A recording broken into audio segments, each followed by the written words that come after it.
Tuesday night is open mic night at Walter's Sports Bar. Hi, my name is Jack, and this past Tuesday I went to the Walters Open Mic Night. I brought my guitar and my voice and played and sang 4 cover songs for everyone in attendance. It was a lot of fun, and I definitely go back again. Open mic begins at 7 p.m., located just across the street from the ballpark.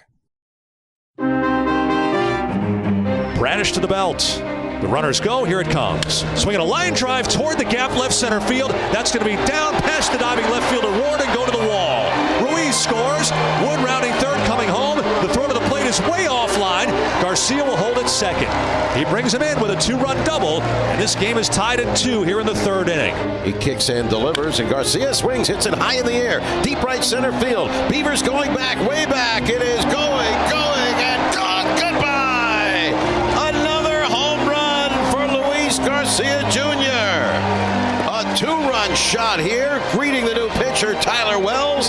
It's his 15th home run of the year. He's driven in 4 runs in this game. 5 home runs for him in his last 16 at-bats, 6 in his last 24. It's the Nationals 5, the Orioles 2. Bang, zoom again. Luis Garcia Jr. Pitch. Swinging a long drive, right field on the line, way back toward the wall, and it's off the top of the wall and in play.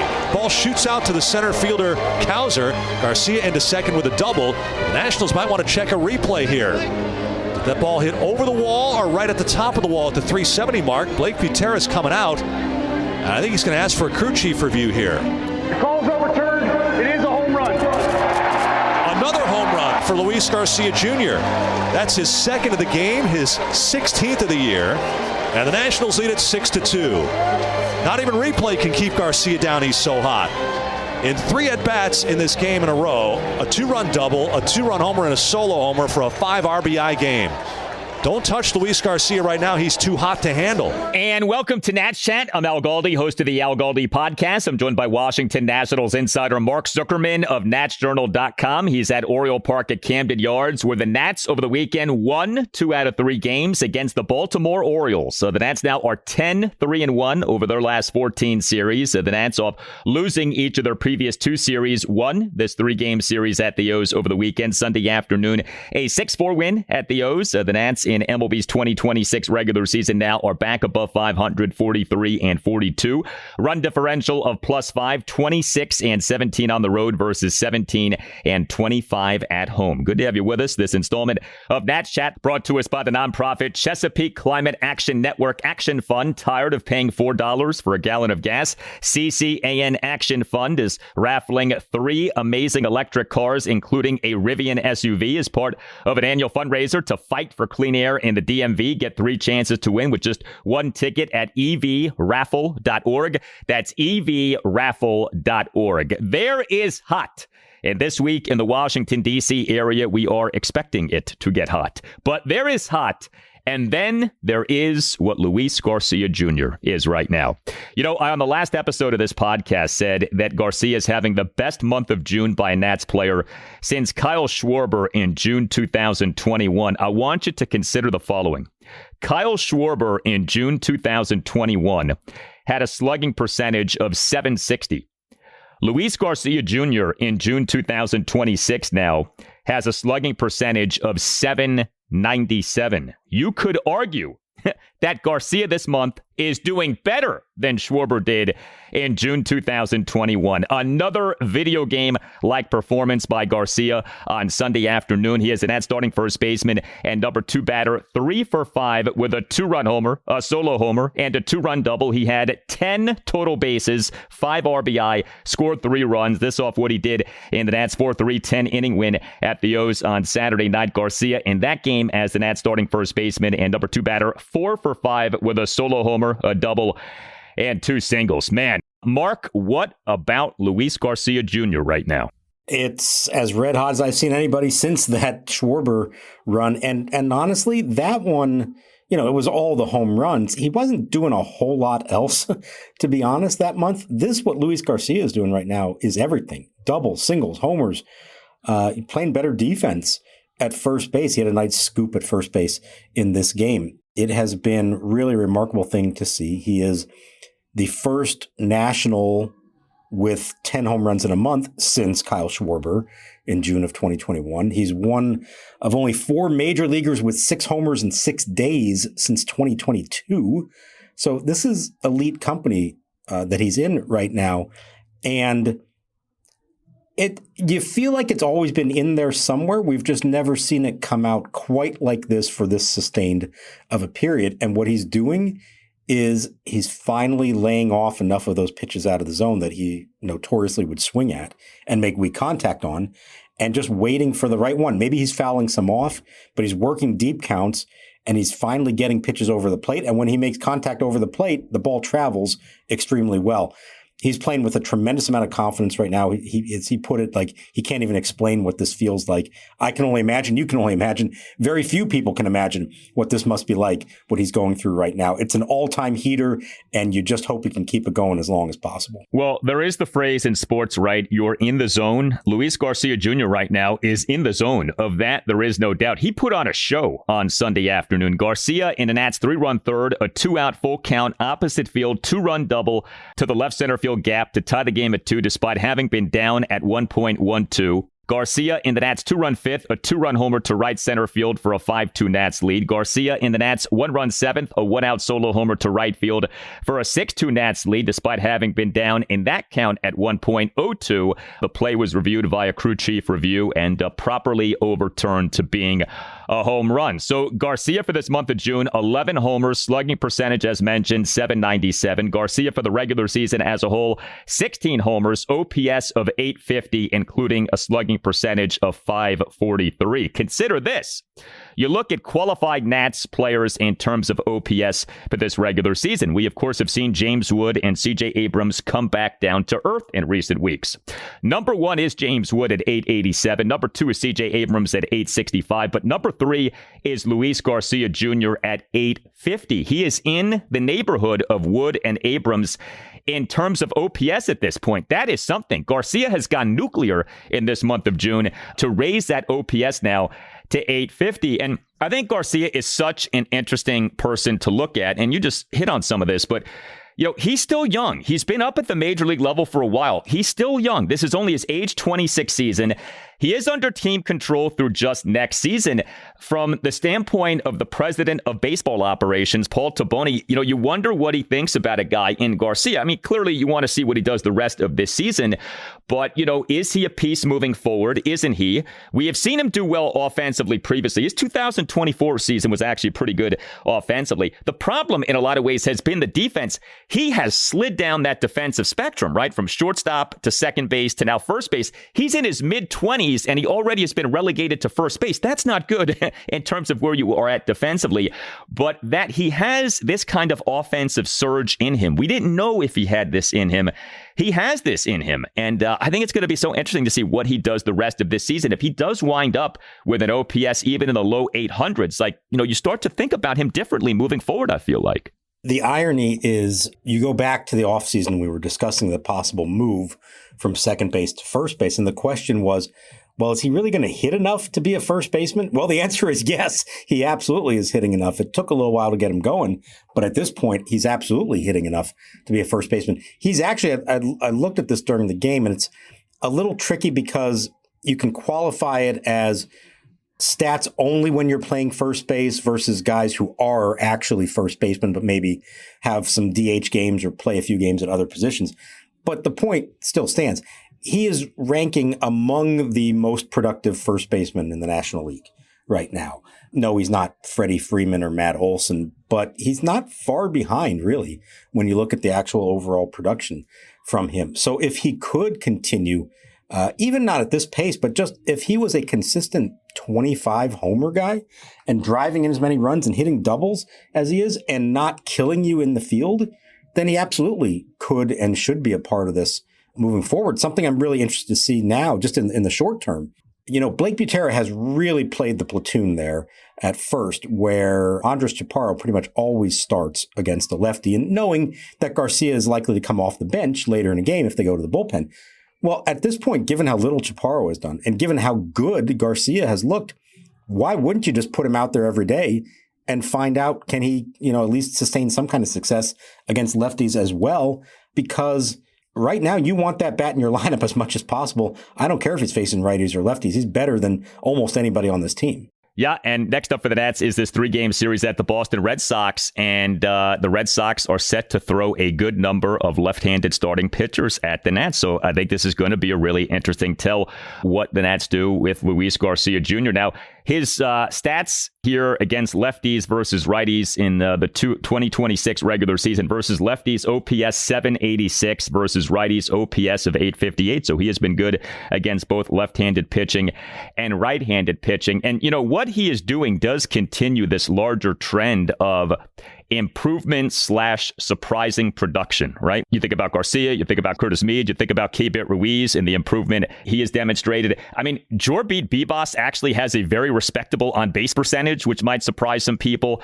We've seen Nasim Nunez be productive in his own way. And so, like, you take a step back, right? And the modernized baseball operations, the improved coaching, you know, it's funny what those things can do, right? We're seeing the very best of Luis Garcia Jr. right now. And of course, he himself deserves a lot of credit for that. But clearly, baseball ops, the coaching staff, they get some of that credit too. And it's just a great thing to see guys get maximized.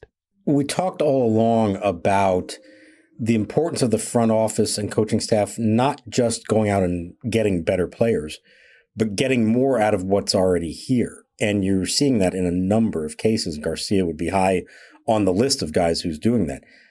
Everybody's always known his potential as a hitter. And again, we've seen that in spurts here and there. But he was always such a free swinger. And you would hear Davey Martinez all the time talking about how if Garcia could just shrink his strike zone. Same thing with Keibert Ruiz.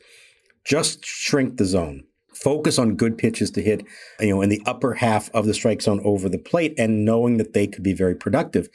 Whatever reason, it just didn't happen for them under the old administration, at least not, aside from little blips here and there. I thought it was actually kind of funny that a few weeks ago in one of their hitters meetings, the coaching staff challenged Garcia and Ruiz to a little head-to-head competition to see who could draw more walks as they move forward. These are two of the lowest walk rates in baseball in those two. And so they decided, okay, we're going to go for it. And you've seen, as they've drawn more here in recent weeks, and Ruiz had one in this game, when they do, they kind of give a look back to the other in the dugout as if to say, all right, I got one on you.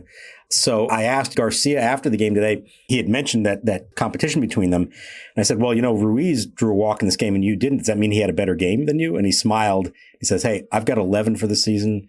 He's only got 5, I think. So I'm still winning that one. So sometimes just a little stupid friendly competition for something like that can help guys get over that mental hurdle of actually taking pitches off the plate and not just swinging at everything. And so what they've been able to do to get improvement out of the returning players, I think, is just as important as what they may be getting from anybody new that's coming in either now or in the future.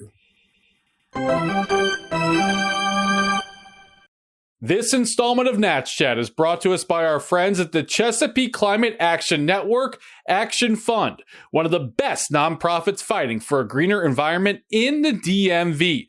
They're back with their 8th annual electric vehicle raffle for the planet, with all proceeds going to help their fight for cleaner air and a healthier Chesapeake Bay. And with gas prices soaring, it's never been a better time to win an electric car. Here are 3 reasons you should visit the website evraffle.org and grab a raffle ticket today. Again, evraffle.org. Number 1, the prize options are amazing. First prize winner will choose their own luxury Rivian, Lucid, or Porsche EV worth up to $115,000. Second place will choose between the Rivian R2, Volkswagen ID Buzz, or a Hyundai Ioniq 5. And the third prize winner gets the amazing Chevy Bolt. Reason number 2, each ticket gets you 3 chances to win an EV, which means your odds are incredible. Tickets are just $200 and a limited number will be sold. They even cover taxes and fees on the prizes. And reason number 3, CCAN Action Fund funds for affordable clean energy nationwide. You can win a brand new EV and support a cleaner world. 3 lucky people are going to win and you could be one of them. Get your ticket today at www.evraffle.org. That's evraffle.org, or check out the link in today's show notes. Here's the pitch from Bradish. Breaking ball, chopped on the ground to third. Fielding it, moving in. Kobe Mayo. The throw to first is low. Basayo can't pick it, and Garcia's going to score. Meade goes to second, and the Nationals have the lead. Meade rounds second, stops there. Kobe Mayo bounces the throw to first. Basayo couldn't scoop it in his first start of the year at first base. And the Nationals have a gift run, a 3-2 lead here in the third. So the Nats offense in this 6-4 win at the O's on Sunday afternoon basically was Luis Garcia Jr., although the overall offensive output did end up being good. 6 runs, 7 hits, which were 2 home runs, 2 doubles, and 3 singles. But of course, 2 homers and a double came from Garcia. 5 walks. The run total could have been even higher as the Nats went just 1 for 7 with runners in scoring position. But a very good approach by the Nats against the Orioles starting pitcher, Kyle Bradish. Bradish overall is a good pitcher. He's kind of had an odd season, got off to a rough start, has been better lately. But in this game, 5 walks issued. And Bradish, the big weakness is the walk. He is issuing a lot of walks this season. Bradish only gave up 1 hit, but 5 walks issued in this game only ended up lasting for 4 innings. And so while no other Nat had more than 1 hit in this game, that the Nats drew the 5 walks, that they were able to score 3 runs in the top of the third, 2 runs in the top of the fifth. I thought the Nats had a good mindset against Bradish. The Orioles starting pitching had been pretty good over the first 2 games of this series. In this game, a much different story. Yeah, this has been kind of quietly something that we've noticed for several weeks now, that they are not drawing walks. They've been way more aggressive in going after pitchers. And at times it's worked and they put up some really big numbers. Remember those games where they had those rallies that was like first pitch, 5 batters in a row and they were all hits.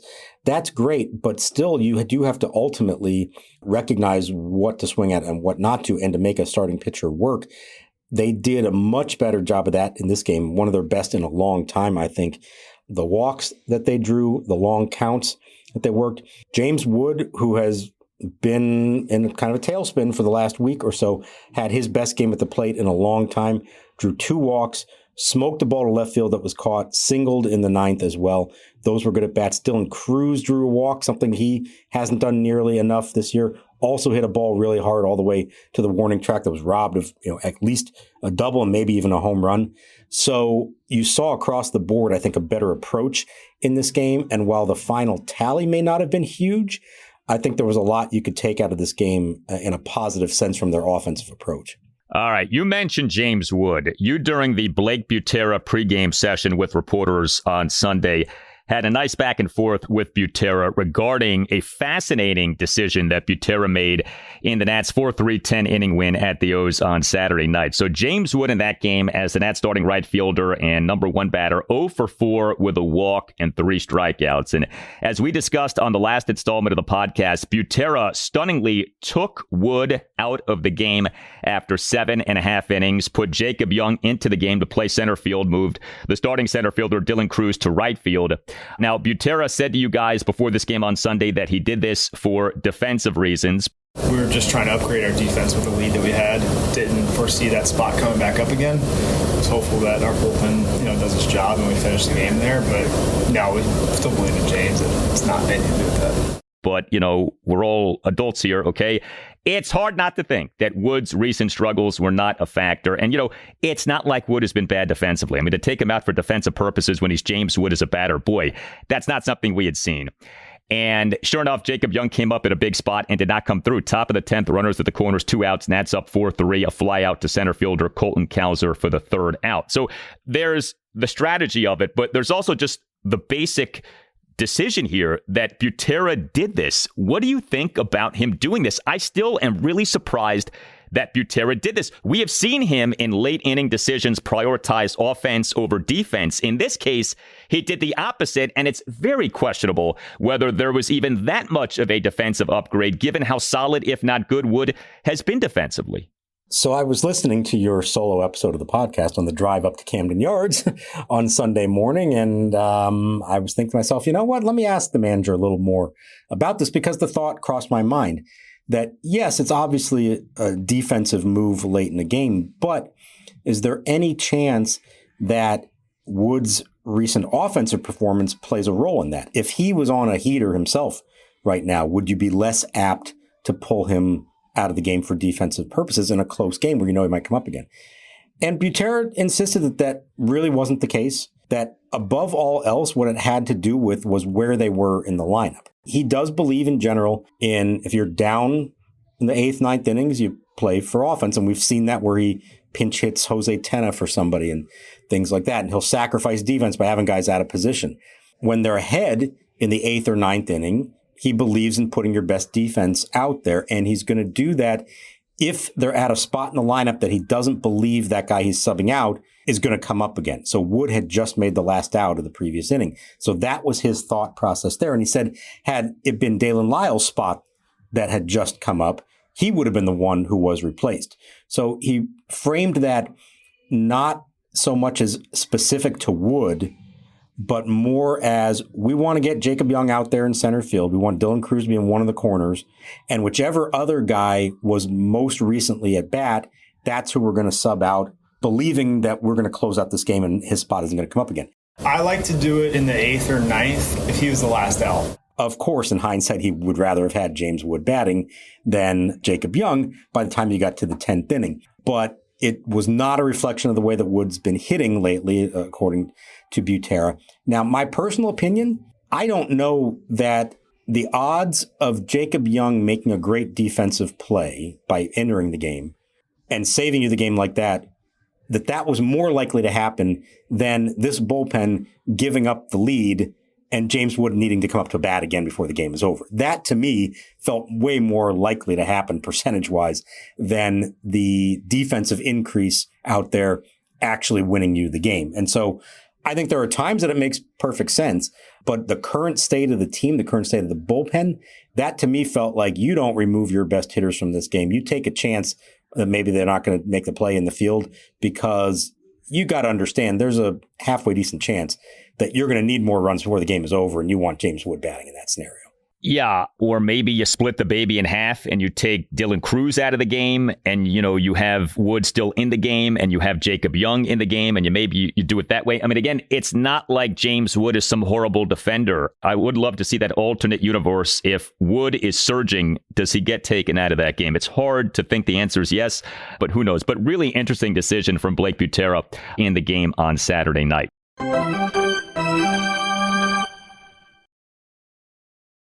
Pulling sets. Here is the pitch. Swing and a ground ball toward the middle. Nunez has it. He flips to Abrams. Throw to first low. Garcia has it. A double play and a curly W's in the books. And a series win for the Nationals in Baltimore. And they take the season series from the Orioles 4-2. More on the game on Sunday afternoon. The Nats a 6-4 win at the O's. So the Nats starting pitcher in this game was Zack Littell. And, the Nats starting pitching in this series ended up being pretty good. Andrew Alvarez, I know he wasn't great in game 1, but the run prevention wasn't bad. Foster Griffin was excellent in game 2. And Zack Littell in game 3, 2 runs in 5 innings, gave up 3 hits, which were a home run and 2 singles, issued 2 walks, recorded 3 strikeouts. He threw 82 pitches, 53 strikes, 29 balls. So bottom of the first, allowed 2 runs. Gave up a 2-out single by the returning Adley Rutschman, who just came off the 7-day concussion list. And then Littell gave up a homer. We know that he does that. Gave up a 2-out full count 2-run homer by Pete Alonso to center field to put the O's up 2-0. But Littell was basically fine after that. You certainly take 2 runs in 5 innings from him, given the season that he's having. And the bullpen found a way to not be great, but to be good enough and to come through. 3 Nats relievers combined to allow 2 runs in 4 innings. Mitchell Parker, 2 runs in 1 2/3 innings. Now, he tossed a perfect bottom of the 6th, but Parker in the bottom of the 7th, off recording back-to-back swinging strikeouts of Dylan Beavers and Kobe Mayo, allowed 2 runs. Parker gave up a 2-out single by Colton Cowser to right center, and then gave up a 2-out first pitch, 2-run homer by Jackson Holliday to right field to cut the Nats' lead to 6-4. Parker then issued a 2-out 4-pitch walk at Taylor Ward, and then left the game. Blake Butera, during his post-game session with you guys, didn't give much detail as to what's going on with Parker, but did refer to the issue as an elbow issue. Yeah, he felt his elbow a little bit. We'll see how he is the rest of today and tomorrow, and still figure that out. That's obviously concerning, so we'll have to see about that. But the other 2 relievers used by the Nats in this game came through. Richard Lovelady retired the only batter he faced, induced a flyout by the Orioles' number 2 batter, Gunnar Henderson, with a runner on first, 2 outs, and the Nats up 6-4 in the bottom of the 8th. And P.J. Poulin, 2 scoreless and hitless innings for a 6-out save. And you asked Blake Butera about the usage of Poulin. Was the plan for Poulin to get 6 outs, or did it just kind of work out that way? Man, right now with this bullpen, I don't know that there is any plan. I think you kind of, you hold on tight and you hope for the best with each reliever when he's in the game. Yeah, it kind of felt like that more than any grand plan. You go to Poulin in the 8th and you're hoping for the best, and he gets a 1-2-3 inning, and he does it really quickly on 13 pitches. So that's the first step in the process. If that's a long inning, you can't really bring him back, at least not, unless he's just going to face one batter or something like that. Now, you get to the 9th, they actually had Justin Lawrence, the new guy who closed out the game on Saturday night, be it a little bit shaky in the process, but he did close it out. They had him warming, and it looked like at some point they might go to him, or perhaps there was a little decoy situation going on. Just felt having the left-hander in the game, and PJ specifically, made a lot of sense. What Butera pointed out was that who was coming up in the Orioles lineup, he knew there were lefties, and if he still had Poulin on the mound, he would force Craig Albernaz, his good buddy, to send up right-handed hitters instead. And he actually felt like Poulin versus those right-handed pinch hitters was a better matchup than Lawrence or anybody else against the regulars, the left-handed hitters who would have been up. And I'm referring to Dylan Beavers and Colton Cowser would have been the 2 lefties out of the 3 that inning. So I thought that was pretty interesting, that there was a little bit of gamesmanship perhaps there and just trying to get what he felt like was a better matchup. But all the credits to Poulin, because he came out there and he threw strikes and he got the job done, and he did it efficiently enough that he could close out the game and get the last 6 outs. And I was struck by this notion. How many times has PJ Poulin opened for Zack Littell?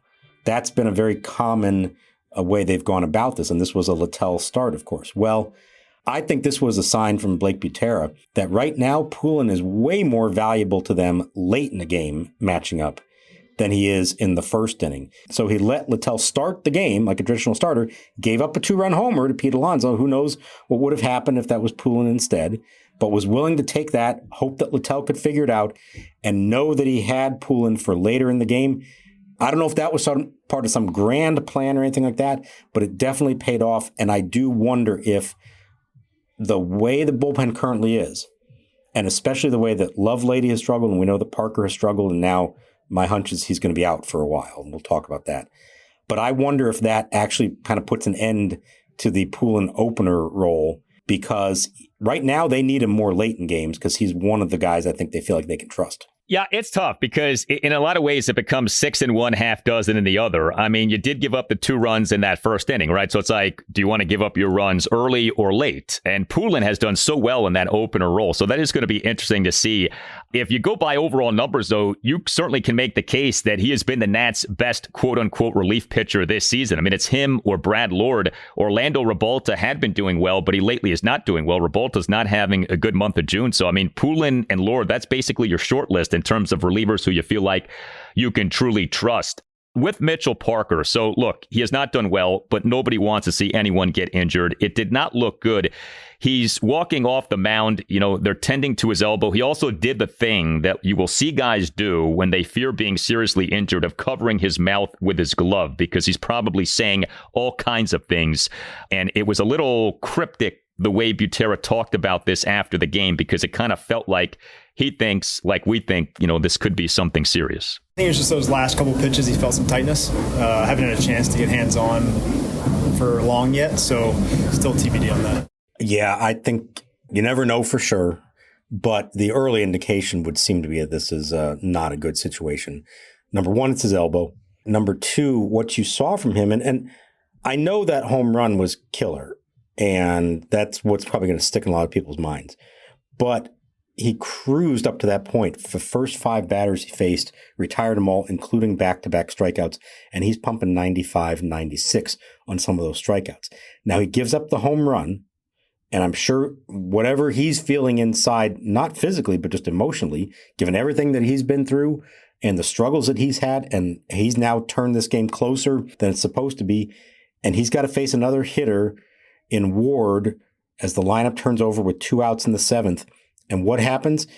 4 straight balls, all fastballs, way up, way out of the zone. But the telltale sign of all this was that the first 2 were 95, and then the last 2 were 90, and I think even 89 on the final one. And that's what tips you off that something happened, something wasn't right. Now, according to Blake Butera, he felt like it was just that last pitch or two. He didn't seem to give any indication that Parker had been dealing with anything prior to that point. Only Mitchell Parker knows exactly what he was feeling physically up to that point. But when you see that kind of drop off, and I'm sure he's in that moment thinking to himself, I got to hump up and throw it even harder. I'm upset I just gave up a home run. I'm in this terrible rut right now. Big part of why this bullpen has struggled so much. And he ends up potentially blowing out his elbow, perhaps by maybe overthrowing or trying to do too much. Now, I may be reading more into that than there is. We should know more in the next 24 to 48 hours. But you could tell from his expressions that he was pretty upset by it. I think there's got to be at least some real concern that he suffered a serious elbow injury. Certainly hope for the best for Mitchell Parker, but the Nats do get the win. The Nats get the series win. And next up for them is a 3-game series at the Boston Red Sox. The Nats have listed the following starting pitchers as probables for the series. Game 1, Monday night at 7:10, Miles Mikolas. Game 2, Tuesday night at 7:10, Cade Cavalli. Game 3, Wednesday afternoon at 1:35, Andrew Alvarez. So opener question mark for Mikolas. PJ Poulin, I don't know if he'll even be available given his usage here in recent days. What might we see? I tell you, when the Nats come out of the All-Star break, it's going to be really interesting to see to what degree they reset the rotation. First of all, to me, Foster Griffin needs to start Game 1 out of the break. He's your best starting pitcher. You're trying to make the postseason, get your best guy the most starts possible post the All-Star break. But the other thing is they do need to separate Zack Littell and Miles Mikolas in the rotation. The way this is set up right now, not ideal if you're going to be trying to make usage of that opener strategy. Yeah, I think the two things they're going to try to recalibrate, and it's possible they could use the off day after the Boston series to do something. I don't know if it really offers it enough or if they're going to have to wait until after the All-Star break. But the two things they need to do, separate the two guys who you use the openers for. Even if you're not planning to use the openers, they're still starters that you generally aren't expecting to go very deep in games. Separate those two, but also separate the two lefties, because right now Andrew Alvarez and Foster Griffin are pitching back-to-back, and ideally you don't want to do that either. So I don't know if that means Griffin starts Game 1 out of the All-Star break or what, but I would look for them to, the first opportunity they get, to recalibrate in that regard, because they want to set this up so that they can use the relievers they want on the given days. And, you know, in their perfect world, you know, like when Alvarez starts as the lefty, you want like Brad Lord to maybe be able to follow him as a right-hander. And on the days when, say, a Littell or a Mikolas is pitching, you want to have a lefty to come in behind them. So when you have them back-to-back days, that makes it really hard to use your relievers the way you want. So definitely the first opportunity they get, they're going to try to recalibrate that rotation. Be interesting to see if we do get Griffin and Cade Cavalli in some order back-to-back in the rotation coming out of the All-Star break. That would be nice to have a bunch of series in which you get both Griffin and Cavalli.